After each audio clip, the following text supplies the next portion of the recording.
Among history's most remarkable figures, Tatiana Nikolaevna was born on the 10th of June in 1897 in the grand halls of Peterhof Palace near St. Petersburg. A renowned young woman from Russia's royal family who once walked the golden corridors of an empire that would soon vanish. What was it like to grow up knowing your world was changing forever? Could beauty, discipline, and loyalty save someone from a fate already written by history? And what if your entire future was defined not by what you did, but by the crown you were born under? Please watch my full video until the end, and don't forget to like, share, and subscribe. Please make sure to share it with your friends. Thank you. Now, let's dive into the full story. Tatiana was the second daughter of Emperor Nicholas II and Empress Alexandra. From the moment she was born on the 10th of June, 1897, she was expected to live a life of tradition and duty. Her parents had hoped for a son, and when Tatiana arrived, they felt pressure from the Russian people. Still, she was welcomed with love into the imperial family. Growing up in the Romanov household meant a life of strict rules. Tatiana and her sisters slept on hard beds, took cold baths each morning, and wore simple clothes despite being royalty. These customs were meant to teach them humility and strength. Tatiana became especially close to her older sister Olga, and together they were called the Big Pair. Their bond was deep, built from years of shared lessons, prayers, and childhood adventures. Tatiana's early life shaped her into a quiet but strong girl, respected by all who knew her. Tatiana Nikolaevna grew up in one of the most famous families in Russian history.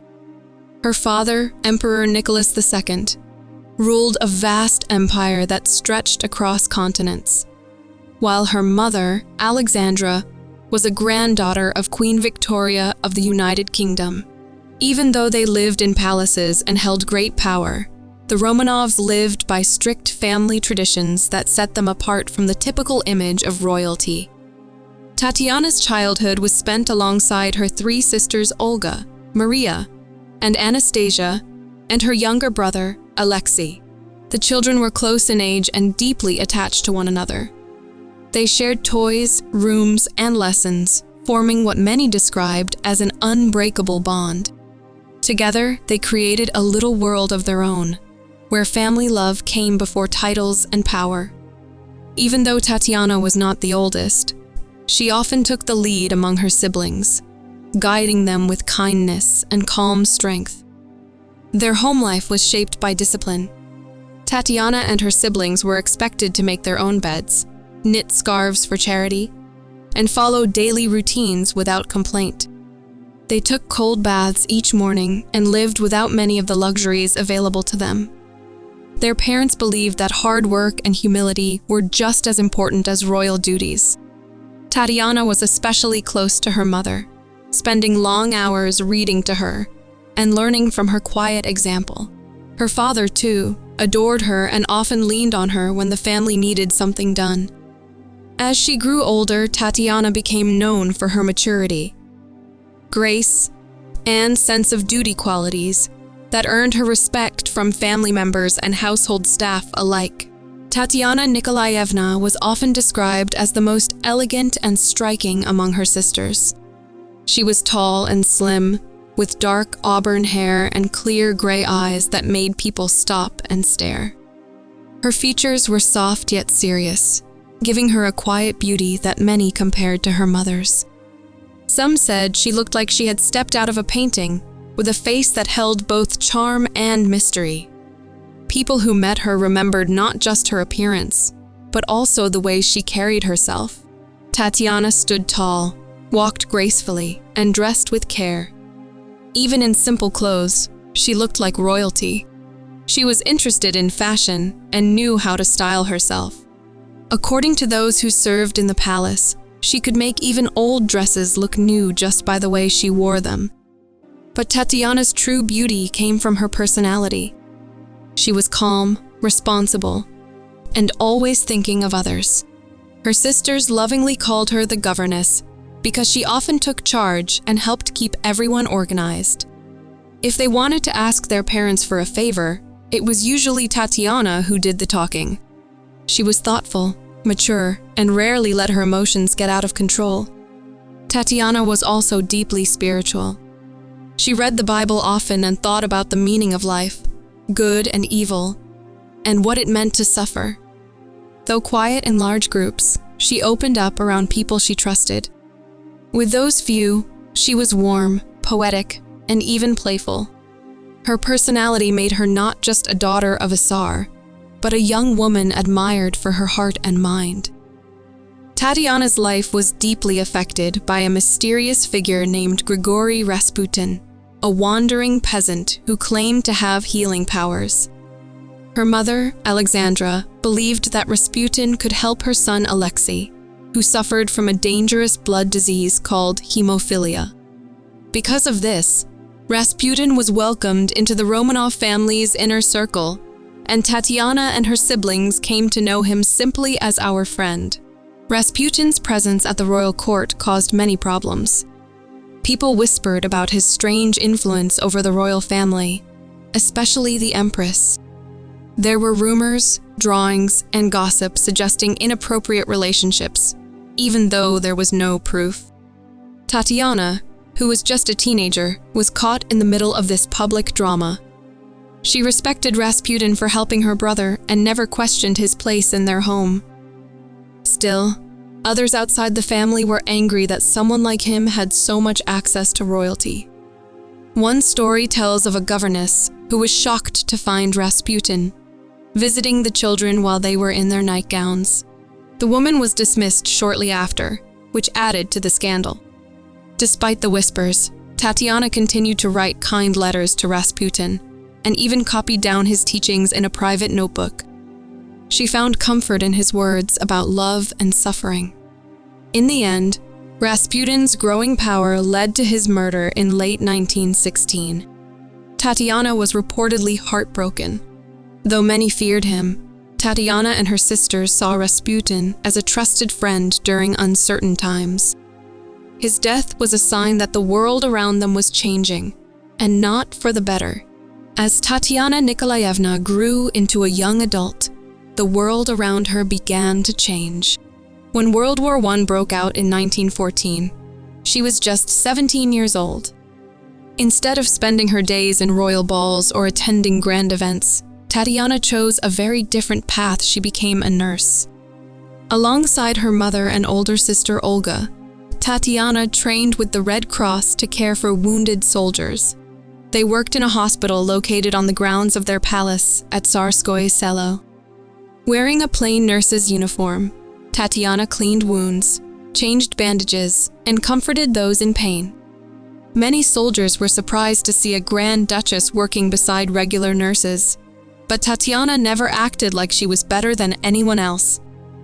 She was kind, serious, and focused on her patients. Doctors and nurses who worked with her said she had a natural gift for caregiving. She once helped another nurse boil medical tools, insisting on being involved in every part of the work. Her strong sense of duty made her one of the most respected members of the team. Even with the war going on, Tatiana stayed hopeful. She often wrote letters to her mother, sharing her feelings about wanting to do more for her country. In one note, she said she was sorry she was not a man so she could fight for Russia on the battlefield. That simple wish showed her deep love for her people and her desire to help in any way she could. Tatiana's young adulthood was not shaped by luxury, but by service, compassion, and strength. Even with her busy life as a royal and a nurse, Tatiana Nikolaevna had personal interests that made her feel like any other young woman of her time.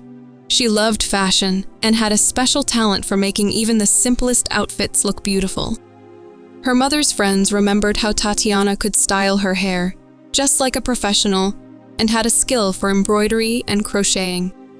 She enjoyed dressing well, but never cared about showing off. Tatiana also had a creative side. She was known to write thoughtful letters, copy poems, and reflect deeply on love, faith, and life's meaning.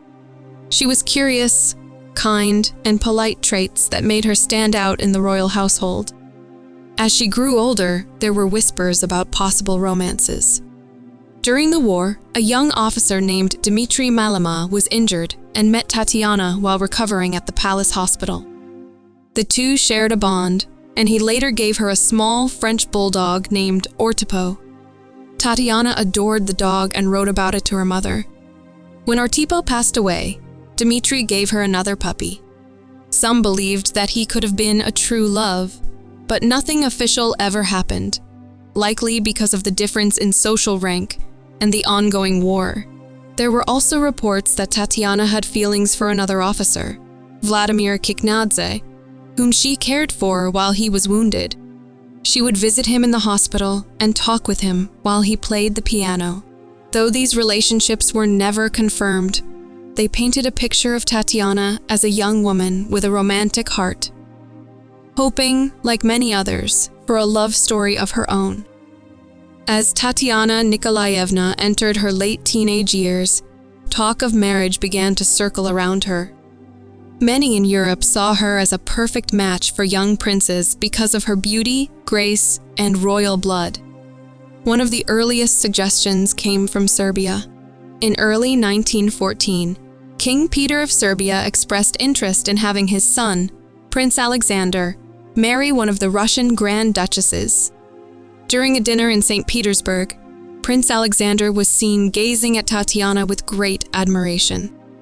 Her father, Emperor Nicholas II, responded kindly but firmly. He explained that his daughters would only marry for love and would choose their husbands when the time was right. This showed how much the emperor respected his daughter's wishes, even in matters as important as royal alliances. Another rumor suggested that the British royal family hoped Tatiana might marry the Prince of Wales, who later became King Edward VIII. He was said to be taken by her beauty and her caring nature, especially the way she looked after her younger brother, Alexei. However, all talks of marriage came to an end with the outbreak of World War I. The focus turned from romance to survival. Tatiana never had the chance to marry or live a life of her own choosing. Her destiny would be tied to her family, their duty, and the tragic events yet to come. In the spring of 1917, the world that Tatiana Nikolaevna had always known came crashing down. The Russian Revolution shook the empire, and her father, Emperor Nicholas II, was forced to give up the throne. Just like that, the Romanovs went from being the ruling family of a vast empire to prisoners in their own country. Tatiana, along with her parents and siblings, was first kept under guard at their palace in Tsarskoye Selo.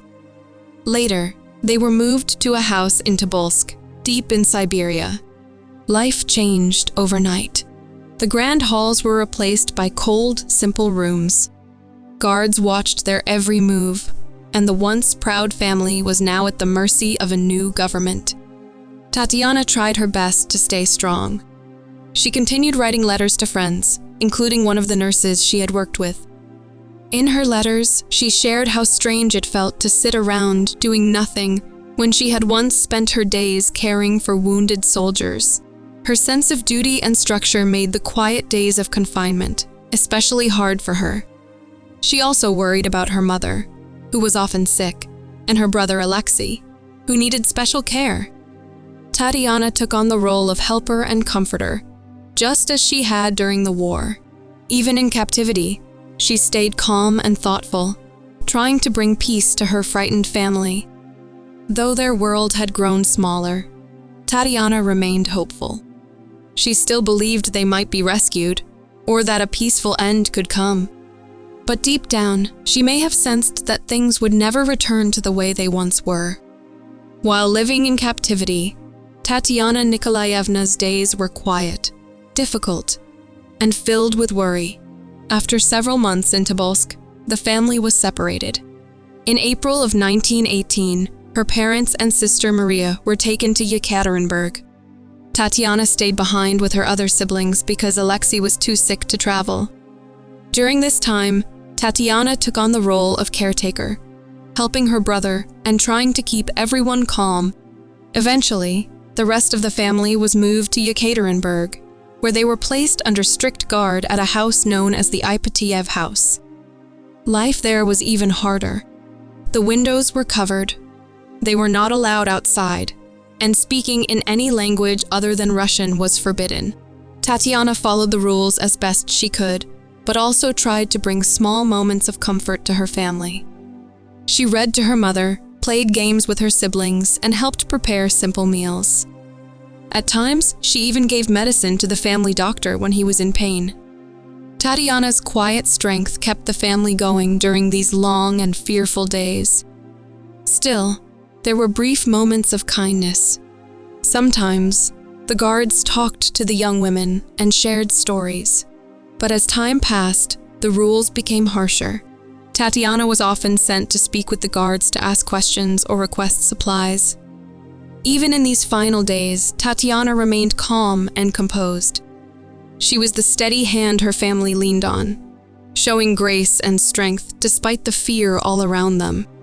By the middle of July in 1918, the Romanovs had been held in the Ipatiev house in Yekaterinburg for several months. Though they had grown used to the routines of captivity, a sense of danger hung over them. Tatiana Nikolaevna, always the calmest of the siblings, kept close to her mother and helped care for Alexei, who remained weak from his illness. On the 14th of July, a priest came to the house for a private church service.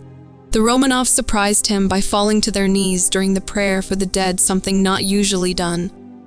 That same day, Tatiana wrote a final note in her notebook, copying a line from a religious teacher that spoke of grief and comfort through faith. It was a quiet farewell. On the night of the 16th of July, the family was told they had to move because of unrest in the city. Carrying pillows and small bags, they followed the guards downstairs. Alexandra and Alexei were given chairs, and the rest stood behind them. Tatiana held her little dog and stood by her mother. The family waited for a long time in silence. Then Yakov Yurovsky, the man in charge, entered and read a short statement declaring they had been sentenced to death. There was no time to react. The room exploded in gunfire. The first shots killed the emperor, the empress, and 2 male servants. Tatiana and her sisters were protected for a few seconds by the jewels sewn into their clothes, which made the bullets bounce off. But the attackers returned, stabbing and shooting until everyone was dead. Tatiana was killed by a gunshot to the back of her head after trying to protect her sister. It was the early morning of the 17th of July, 1918. The Romanov family's long chapter in history had come to a tragic and violent end. After the Romanovs were killed on the 17th of July, 1918, the world was slow to learn the truth. For a long time, people did not know exactly what had happened inside the Ipatiev house. Rumors spread that one or more of the children had survived, and many imposters came forward, claiming to be a lost Grand Duchess. Some believed that Tatiana herself had escaped and lived under a secret name in another country. But in the summer of 1991, a mass grave was discovered in the woods outside Yekaterinburg. It contained the remains of most of the Romanov family. Scientific tests confirmed the identities, including Tatiana's. Years later, in 2008, DNA evidence confirmed that the last missing children, Alexei and one of his sisters, were also found. On the 17th of July, 1998, 80 years after their deaths, Tatiana, her parents, and 2 of her sisters were finally laid to rest in the St. Peter and Paul Cathedral in St. Petersburg. The burial marked the end of a long and painful mystery. Today, Tatiana is remembered not only for her royal title, but also for her strength, kindness, and courage during the family's darkest times. Her short life left a deep mark on history, showing how grace can remain even in the face of tragedy. Many years after her death, Tatiana Nikolaevna and her family were honored by the Russian Orthodox Church. In 1981, the church abroad declared them as holy martyrs. Later, in the year 2000, the Moscow Patriarchate officially canonized them as Passion Bearers, a title given to those who suffer with dignity and faith in times of great pain. Tatiana's sainthood was not only about her tragic death, but also about the way she lived. Her quiet strength, deep faith, and gentle care for others showed a spirit that went beyond royalty. She was not just a Grand Duchess. She was someone who brought comfort, peace, and love to those around her, even when her own life was in danger. In Yekaterinburg, the Church on the Blood was built on the spot where the Romanov family was executed. Every year on the 17th of July, people gathered to remember them, lighting candles and walking in silent processions. Statues, books, and documentaries continue to tell Tatiana's story to new generations. Her memory lives on as a symbol of grace under pressure. Though her life was short, Tatiana's legacy reminds the world of the strength found in kindness, the power of faith, and the beauty of a life lived with quiet courage. Thank you very much for watching.